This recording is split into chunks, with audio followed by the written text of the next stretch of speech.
Hey everyone, it's a bit of a cold one this morning. I've realised that I seem to start most of my videos with an observation of the weather. It's very British, isn't it? But in my defence, when you live off grid like we do, the weather does kind of impact you quite a lot. So for example, this morning we can't make a brew because the gas bottle's frozen. And the really annoying bit about this is that yesterday we were prepared for a frost and saved some hot water in a thermos flask to defrost the bottle with, and we didn't need it. It didn't freeze. We were fine. Today, when we're not prepared, it's frozen. Oh, the irony of British weather. Anyway, moving on. So if you saw last week's post, you'll maybe realise that I'm trying to do a little series of videos that will kind of explain the changes that we're making here at Positive Earth and tell you a bit about what we're doing, why we're doing it, and just to kind of follow the progress of our plans as they hopefully become a reality. So I was going to talk today a little bit about why we're making this change in direction. How do you go from making furniture to opening a micropub? And on the surface that seems like a really obscure and random tangent to go off in. Can you even do that under the same branding and make it work? We kind of think so, but I guess only time will tell for sure. But for us, it kind of feels like quite a natural progression in many ways that does focus on the values that have kind of always driven us to run our own business, and it's this kind of desire to try and make a difference in just some small way, to create a life that feels meaningful and has some purpose, perhaps even inspiring, if that's not too bold a claim to make.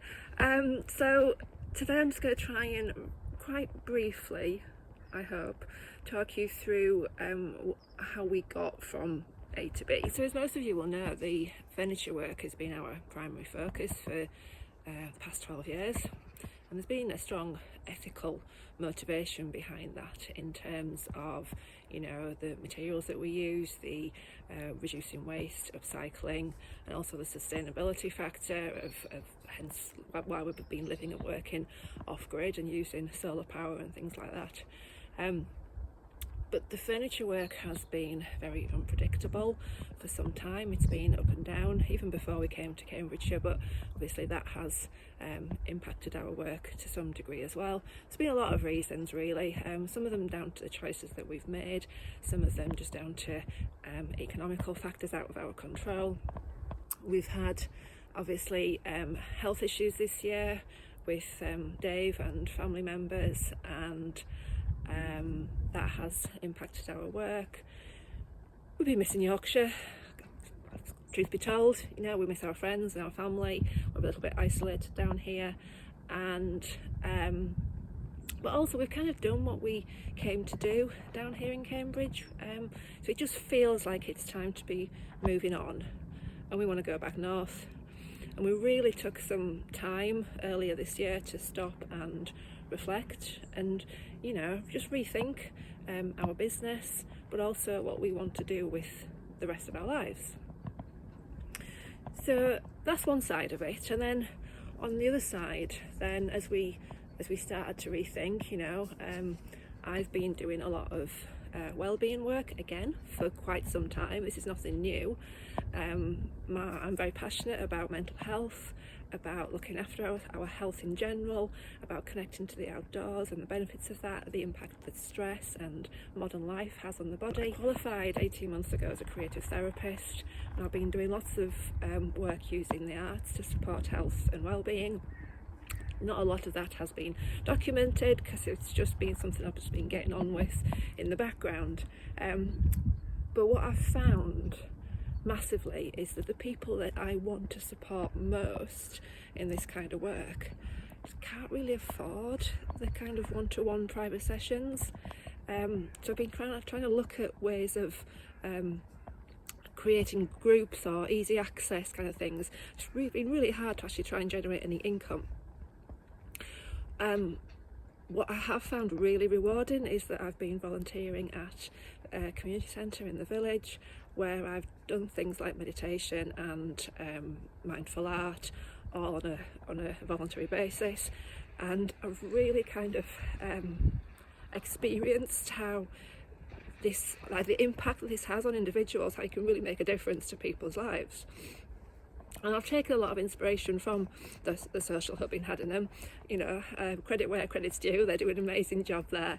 And you know, again, things like just having that warm space for anybody to come and have a cup of tea and a chat, anybody who's lonely, or and anything, like no questions asked, no matter your circumstances, just come along and you're made to feel welcome.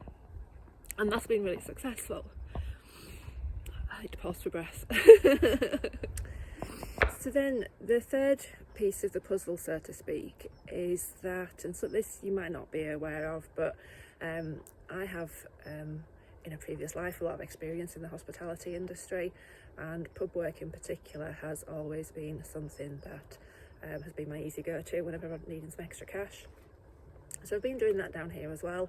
I've spent 2.5 years working in a micropub in Ely, which I absolutely love, and that is largely down to the amazing management and staff that I work with, and again this real sense of community, which you don't always get in the pub industry these days.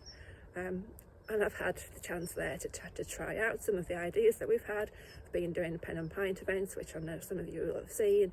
That is, you know, very much art for well-being purposes. It's not a class or a workshop, it's about bringing people together just to have fun and using art as a tool.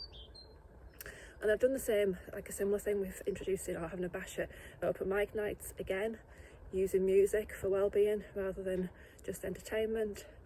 And yeah, you know, it's just been really exciting, and so it's been kind of a gradual putting together of all these different pieces, and hopefully now you can see how it's kind of like a no-brainer.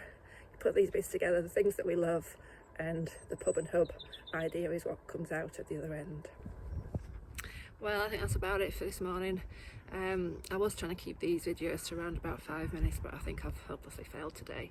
Never mind, better luck next time.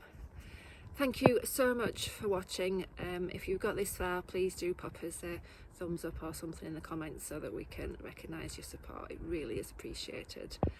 And I think I'm going to go and try that kettle again. Bye for now.